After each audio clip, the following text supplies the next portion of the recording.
Salut les amoureux du ballon rond, on commence cette revue de presse en Espagne qui se régale du nouveau sacre du Sevilla FC en Europa League. Le club espagnol a remporté hier son 7e titre dans la compétition en s'imposant face à l'AS Roma au tir au but après un match nul 1-1. Le spécialiste de la compétition a tenu son rang et comme le placard l'Estadio Deportivo, c'est un empire rouge et blanc qui s'étend en Europe. L'équipe a surmonté le champ de mine de Mourinho pour que Bono brille au tir au but. Montiel entre à nouveau dans l'histoire en tirant le penalty qui a permis à l'Argentine de remporter sa 3e Coupe du Monde et au Sevilla FC de remporter sa 7e Europa League, écrit le journal local. Globalement, c'est toute l'Espagne qui s'enflamme de cette nouvelle finale remportée, comme sur la une de Marca qui titre Ave Séville, alors que pour Mundo Deportivo ou encore AS, cette équipe est au 7e ciel, faisant ainsi référence au nombre de trophées glanés par ce club dans sa compétition. Forcément en Italie, le son de cloche est différent car c'est la soupe à la grimace et la défaite est dure à avaler. Mais ce matin, Il Romanista veut voir le positif et titre Merci Roma.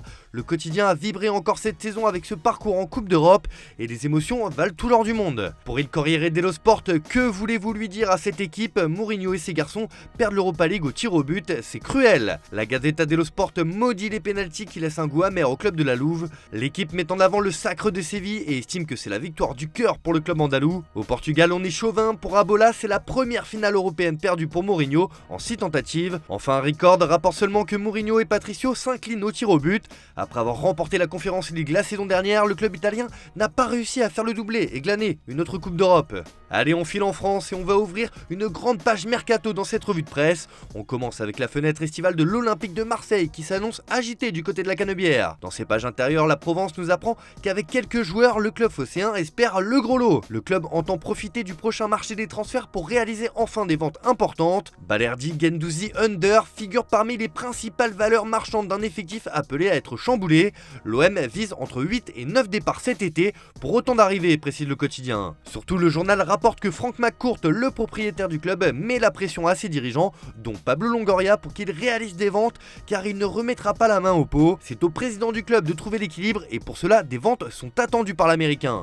Il va y avoir du mouvement à l'OM cet été. Allez, on retourne en Espagne où, comme souvent, un homme fait la une en Catalogne, c'est Lionel Messi. L'Argentin s'affiche une nouvelle fois en couverture de Sport qui annonce que pour l'avenir du champion du monde, c'est chaud bouillant. Le Barça se bat toujours pour le retour de Messi, mais il a besoin de plus de temps pour lui faire une offre officielle et ses options s'amenuisent. Léo a reçu 2 offres importantes de l'Arabie Saoudite et de la MLS et pourrait se prononcer sur son avenir dans les plus brefs délais.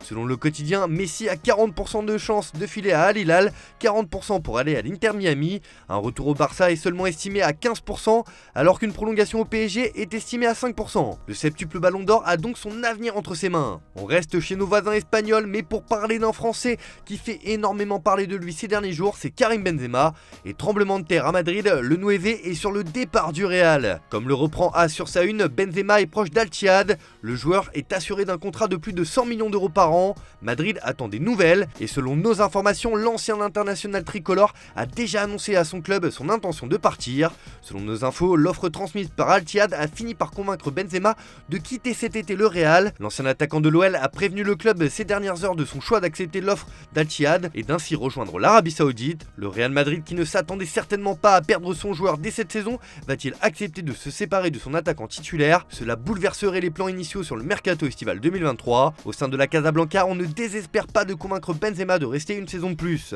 Affaire à suivre, mais la décision de Benzema semble prise. D'ailleurs, en Arabie Saoudite, on est confiant quant à une issue positive dans ce dossier. Le ministre des Sports saoudien Abdulaziz bin Turki Al Faisal a déclaré: Benzema et Messi, les clubs l'annonceront officiellement en temps voulu, a-t-il indiqué face aux médias. Affaire à suivre donc. Allez, on termine ce tour de la presse en Angleterre où Manchester United commence à placer ses pions pour ce mercato estival. Et comme nous l'apprend The Daily Telegraph ce matin, Manchester United est sur le point de conclure un accord avec Mason Mount. Le milieu de terrain de Chelsea accepte de rejoindre Old Trafford. Manchester City s'intéresse de son côté à Matteo Kovacic alors que Pochettino s'apprête à renouveler son effectif.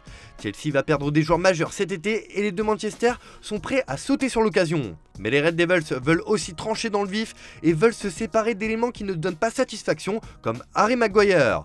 Selon le Daily Mail, Manchester United est prêt à payer 10 millions de livres sterling, soit près de 12 millions d'euros à Harry Maguire pour qu'il parte. Le club mancunien ne compte plus sur le défenseur anglais et voudrait alléger sa masse salariale. Les dirigeants sont donc prêts à lui faire un chèque pour le faire partir. On rappelle que Maguire avait été acheté près de 90 millions d'euros par Manchester en 2019. Voilà, c'est tout pour ce matin, bonne journée à tous, merci de votre fidélité, on se retrouve en fin d'après-midi pour le JT Foot Mercato.